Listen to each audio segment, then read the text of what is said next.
Alrighty then, Successful Indie Author 5-Minute Focus, episode 615. What should be in an author's business plan? This is part 1 of 3 because it couldn't be contained within 5 minutes. Stanley is not in here. He got cold because it was really cold in here. The pellet stove ran out, and so he went into bed with Mom. All right, a business statement. Let me flip this around. I've downloaded a sample from Smartsheet, and this follows what I've always taught and been trained. Yes, this is hard to read, but I'll make this available on the through 20 Books 50K in one of the docs. All right. The business overview. It starts with business overview, and you've got to keep these phrases short.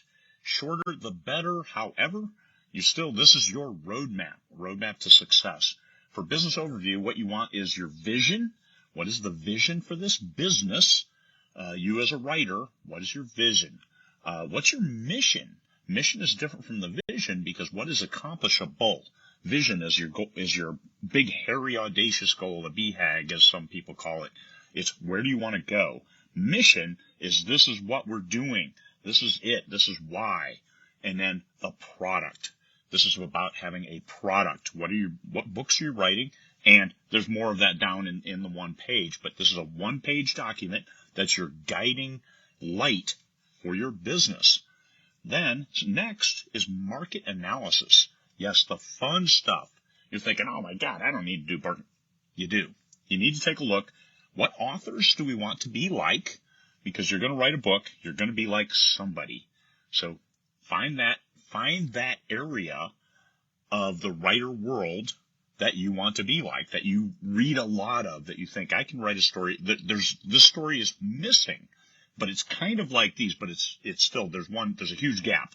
All right, what's the story you're going to tell? I'm going to fill this gap in this genre of stories. What are similar books? No matter what, every book is derivative to some extent. There's going to be similar titles. Find those similar titles and understand where they are. And then what is your competitive advantage? What gives you an advantage as an author? Well, I've never written this story before. Here's all of my worldly experience. I'm going to put it into these books, and that's different than these other books that are like it that I'm reading. What's your competitive advantage? You need to be able to articulate this stuff. It's not easy because market analysis is what makes your business viable. If you're going to say, well, I'm just going to write Harry Potter. No, you don't get to. It's already been done. So what is your competitive advantage? Because if you want to go head-to-head with Harry Potter, you're going to lose. It's already been done. But what's different? Next, marketing and sales plan, because this is how you get your product into the world and then be able to go back to what you really want to do, your vision. I want to tell stories for a living. Great. Mission. Write 4 books a year. Be specific with those SMART goals. Now, coming back to the marketing and sales plan, what marketing channels are you going to use? Are you going to be a TikToker, Facebooker, AMS ads person? Are you going to be a direct sales person? What? Marketing materials. What kind of marketing materials are you going to use? Are you going to use your face, a face meant for radio, in order to talk to the readers and convince them that, hey, this story is different? Going back up to what is your competitive advantage? A pricing strategy. How are you going to do it? Are you going to use the Ferrari model, make a lot of money off few sales? Or are you going to use the Walmart model, make a little money, but have a lot of sales? How do you balance that? Understand pricing. Distribution channels, direct sales, Amazon, wide, your choice. Got to decide. Now this one, you don't have to decide early. You can do some trial and error. There may be some pain. There may be some limitation in sales. Just understand distribution channels, at least know where you're going to start.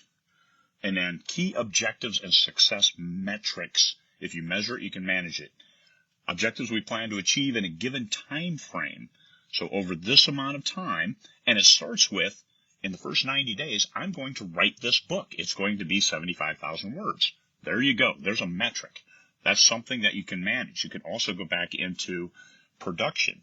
If I can write a book every 3 months, that's 4 books a year. What does it mean to me, 4 books a year? Okay, we've got covers, we've got editing. This is all part of your business plan. So what are we going to achieve? How are we going to measure them? So you have production, you have then publication and distribution, and then you have marketing. So 3 pillars to success on the first of 3 business plan pages. Hopefully I didn't go too fast. I'm going to publish this one-page template that I modified off Smartsheets, and we'll talk about this stuff more tomorrow. Peace, fellow humans.